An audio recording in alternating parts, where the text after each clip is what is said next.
Hello, আসসালামু আলাইকুম viewers. আরেকটি নতুন ভিডিও নিয়ে আপনাদের সামনে উপস্থিত হলাম। আজকের ভিডিওতে মূলত আমি আলোচনা করব দেশি মুরগির যদি সবুজ পায়খানা করে এবং পায়খানা পাতলা হয় তাহলে সুস্থ করতে কী করণীয়।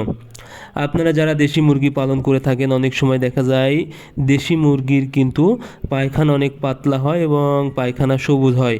এরকম যদি পায়খানা সমস্যা হয় তাহলে কিন্তু মনে করতে হবে মুরগির গুরুতর রোগের সমস্যা আছে।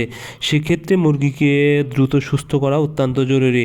তাছাড়া কিন্তু যখনই মুরগির শরীরে পাতলা পায়খানা থাকবে বা সবুজ পায়খানা হবে, তখন কিন্তু মুরগির শরীর থেকে দ্রুত এনার্জি বের হয়ে যাবে, একসময় ঝিম মেরে মুরগি মারা যেতে থাকবে।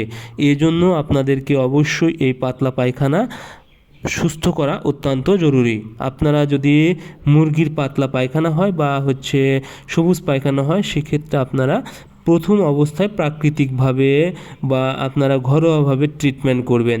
এর জন্য আপনারা কি করবেন, 1 লিটার পানিতে 1 চামচ চিনি, 1 চামচ লবণ এবং সাথে আপনারা ব্যবহার করবেন খাবার সোডা।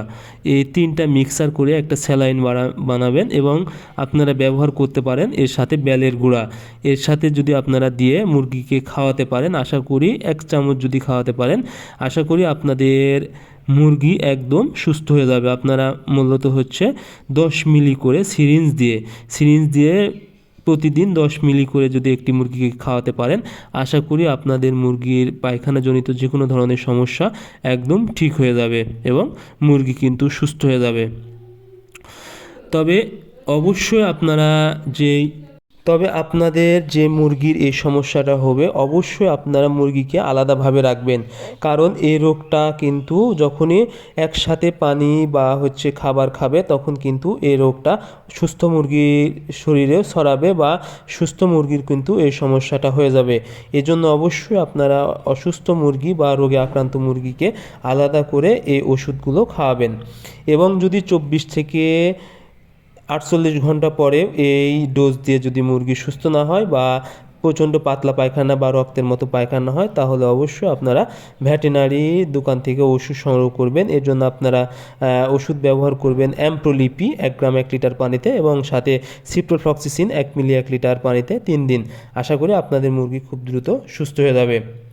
আর যদি প্রচণ্ড আপনাদের শুধু পাতলা পায়খানা হয়, গরমের জন্য অনেক সময় পাতলা পায়খানা হয়ে থাকে, সেক্ষেত্রে আপনারা স্যালাইন ব্যবহার করবেন।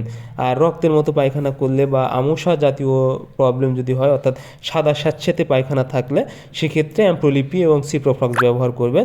তবে যদি আপনাদের মুরগি একদম পাতলা পায়খানা করে, সেক্ষেত্রে আপনারা স্যালাইন ব্যবহার করবেন 1 গ্রাম 1 লিটার পানিতে। এবং সবুজ যদি পায়খানা করে এবং খাওয়ার রুচি কম থাকে, তাহলে টক্সিন ব্যবহার করতে পারেন। টক্সিনের সমস্যার জন্য খাবার কম খায় এবং মুরগি সবুজ পায়খানা হয়, তাহলে টক্সিন বাইন্ডার 1 মিলি 1 লিটার পানিতে 3 দিন ব্যবহার করবেন।